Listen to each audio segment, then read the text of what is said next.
Well, hello there, friends. Welcome back to our special time, Parent Story Hour. Megan and I today were wearing wolf ears,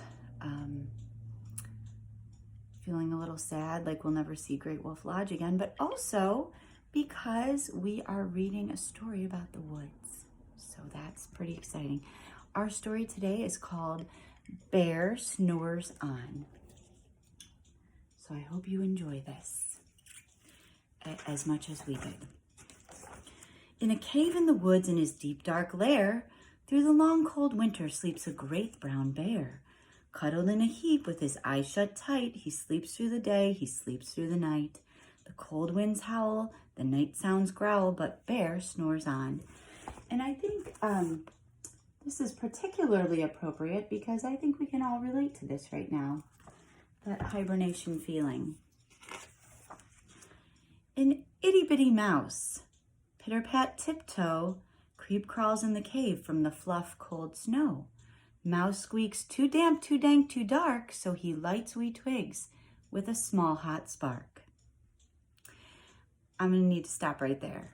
First of all, this mouse, he looks harmless, but it's a cute little poem, but what is actually happening here is this mouse has broken into the bear's cave and started a fire. Let's just keep that in mind. The coals pip pop and the wind doesn't stop, but Bear snores on. So now notice also the fire is about a foot away from this bear's face. So he has started a fire in front of this bear's face and broken into his home. Two glowing eyes sneak peek in the den. Mouse cries, "Who's there?" A hare hops in. "Ho, Mouse," says Hare, "long time no see." So they pop white corn and they brew black tea. Okay, now there's another one. So a rabbit broke in and is making some tea. It's wrong. It's wrong. Mouse sips wee slurps. Hare burps big burps. But the bear snores on. Now, why is Hare burping from the tea? What's in that tea? I would question that. They look intoxicated.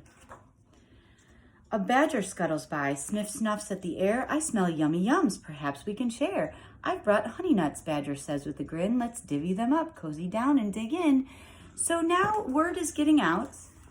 The badger brought snacks. So they're having a full-blown party in this bear's house that they've broken into. They nibble, they munch, chew, chomp, crunch, but Bear snores on. So look at what's happening here.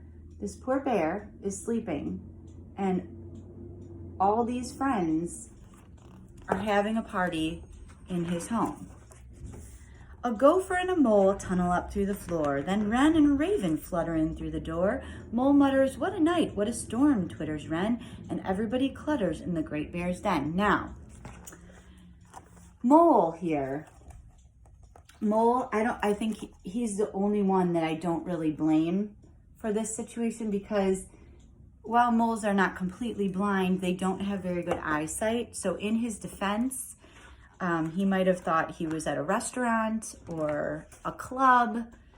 I don't think that his intentions were to break in. We can give him the benefit of the doubt. In a cave in the woods, a slumbering bear sleeps through a party in his very own lair. So here's the party happening, and the bear is sleeping. Full-blown party. They admitted it. So they broke in and had a party. Hare stokes the fire, Mouse seasons stew, then a small pepper flack makes the bear. So here they are cooking, and they're cooking too. A stew. This isn't like a quick visit. Achoo! And Bear sneezes and wakes up. There he is, waking up, and he sneezes on everyone. Notice the panic. Now these guys are all gonna need to go get tested. He did not sneeze into his elbow. He sneezed in their face. In Bear's defense, they broke in to his home, so they kind of deserve that. And the bear wakes up, gnarls and snarls. Bear roars and rumbles. Bear jumps and stomps. Bear growls and grumbles. And everyone's panicked, of course. Why are you so mean, Bear? Well, you broke into his house. And if you notice here, here's Mole. He's trying to leave through a teapot. So see, we can totally cut him some slack. He thinks that that's the door. Actually, one time in college, a drunk person tried to leave through our refrigerator. So yeah, I feel kind of bad for Mole. You've snuck in my lair, you've had all fun. But me, I was sleeping and I have had none. And he whimpers and moans and he wails and groans and Bear blubbers on. Mouse squeaks, don't fret, don't fuss. Look, see, we can pop more corn, we can brew more tea. I don't think you get to be an optimist, Mouse. And Bear has every right to feel upset.